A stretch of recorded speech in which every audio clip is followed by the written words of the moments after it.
देखिए, midnight robbery और day light robbery में तो अब ये उस्ताद हो चुके हैं।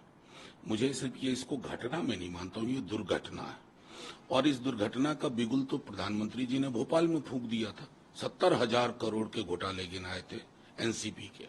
अब क्या हुआ ना कि पहले लोग टैक्स हेवन ढूंढते थे विदेशों में, अब तो दीनदयाल उपाध्याय मार्ग पे टैक्स हेवन पड़ा हुआ है। आओ सीधे हम मुझ में शामिल हो जाओ। तो प्रधानमंत्री जी की वो बात थी ना, जो विसिल बजाया था उन्होंने कि कोई भ्रष्टाचारी छोड़ा नहीं जाएगा, तो संकेत ये था, निहितार्थ ये था कि हे ईडी, हे सीबीआई, हे आईटी, उन सबको हमारे पास ले आओ। वो धुल जाएंगे, वो स्वच्छ हो जाएंगे, गंगा जी में जाने की भी जरूरत नहीं। तो एक तरह से विपक्ष मुक्त भारत जिसकी संकल्पना प्रधानमंत्री जी और कोई भी अथॉरिटेरियन लीडर करता है, उस दिशा में प्रधानमंत्री जी ने कदम बढ़ा दिए हैं। अब वो पॉलिटिकल लड़ाई पॉलिटिकली नहीं लड़ेंगे। अब ये उनकी स्ट्रेटेजी हो गई है कि बढ़िया भाषण दो भ्रष्टाचार पे, और एक हफ्ते के अंदर जिन पर आरोप है उनको बीजेपी में शामिल कराओ, और शामिल ही नहीं कराओ, मंत्री बना दो। तो ये तो अपने आप में एक दस्तावेज है प्रधानमंत्री जी और उनकी कोर टीम की पॉलिटिक्स के बारे में। जयंत पाटिल ने कहा है कि हम लोग फाइल करेंगे डिस्क्वालिफिकेशन पिटीशन। देखिए, जितने भी ऑप्शन अवेलेबल हैं असेंबली के अंदर या लीगल, जाहिर है उनका एक्सरसाइज तो करना ही होगा।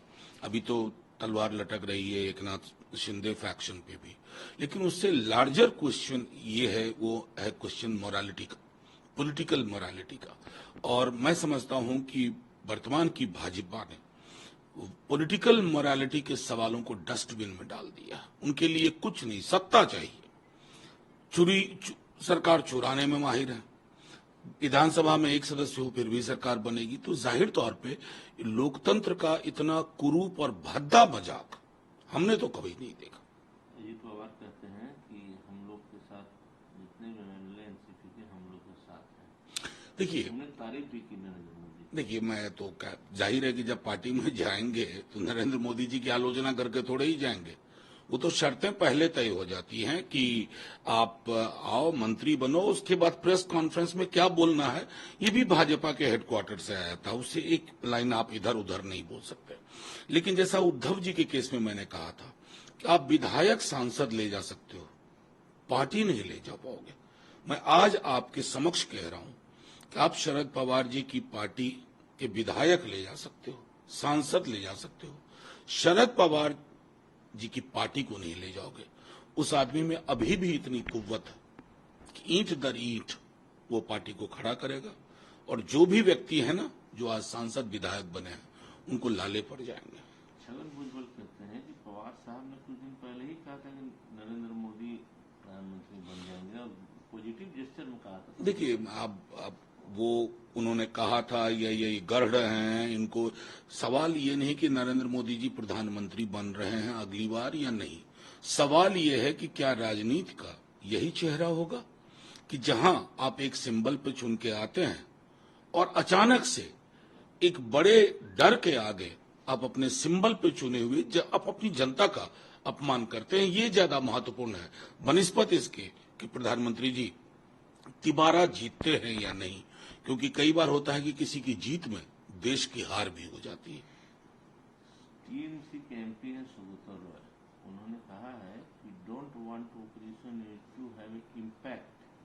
TMC alone is capable to fighting parliamentary election in Bengal and we do not need opposition unity। देखिए, इस तरह की कई चीजें होंगी, कई बयान आएंगे अलग अलग हलकों से। हम जानते हैं कि अपोजिशन यूनिटी में इस तरह के बयान आते रहेंगे, लेकिन लार्जर गोल जो है, जिस लार्जर गोल के बारे में ममता जी बहुत स्पष्ट है, सारी पॉलिटिकल पार्टीज स्पष्ट है, वो लार्जर गोल है एक प्रगतिशील, एक प्रोग्रेसिव ऑल्टरनेटिव देना।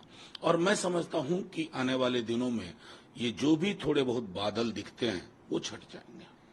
ओवैसी जी ने भी सवाल खड़े किए हैं, प्रफुल्ल पटेल पटना जाते हैं शरद पवार। अब देखिए, ओवैसी जी के बयान को तो मैं इतर रखता हूं, क्योंकि वो तो चित भी मेरी पट भी मेरी अंटा मेरे फलाने फलाने का, उस तरह की राजनीति से मैं समझता हूं कि अगर हम निंदा करते हैं बीजेपी की डॉग विसिल पॉलिटिक्स का, उसके खिलाफ खड़े हैं, तो कहीं न कहीं उसी डॉग विसिल पॉलिटिक्स का दूसरा स्वरूप ओवैसी साहब लेके आते हैं।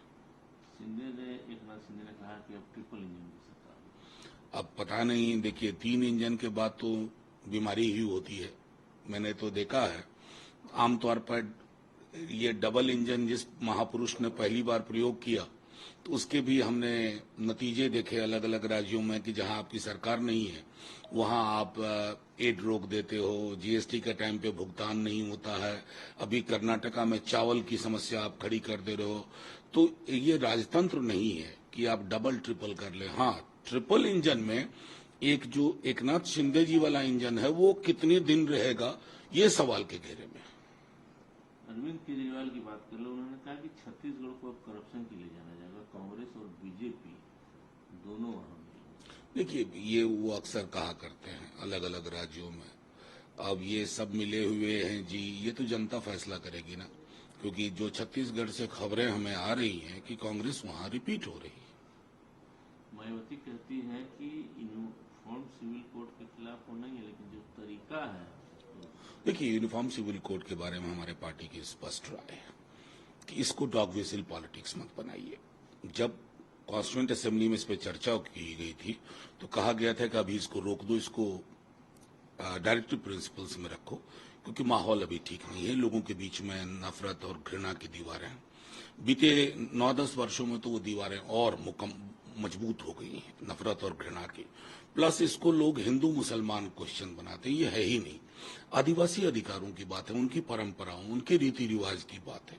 हिंदू धर्म में शादी सेक्रामेंट, इस्लाम में कॉन्ट्रैक्ट, और 371 का मामला है कुछ राज्यों का, शेड्यूल 6 का मामला है। ये बहुत विशद पहलू है, जिस पहलू पर बिना सोचे समझे प्रधानमंत्री जी ने टिप्पणी कर दी, लेकिन अपने ही लॉ कमीशन की रिपोर्ट का एक पन्ना नहीं पढ़ा। अगर प्रधानमंत्री जी पढ़ते या उनके सलाहकार उनको पढ़ने की सलाह देते तो वो भोपाल में वो नहीं बोलते जो वो बोल बैठे।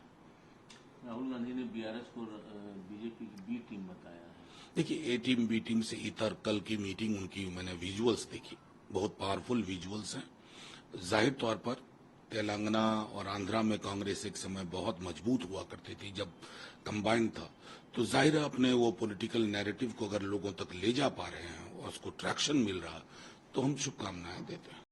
हमसे जुड़े रहने के लिए हमारे YouTube चैनल को सब्सक्राइब करें और नई वीडियो की नोटिफिकेशन के लिए बेल आइकॉन को दबाएं। अगर आप ये वीडियो Facebook पर देख रहे हैं तो लाइक जरूर करें और ज्यादा से ज्यादा शेयर करें। धन्यवाद।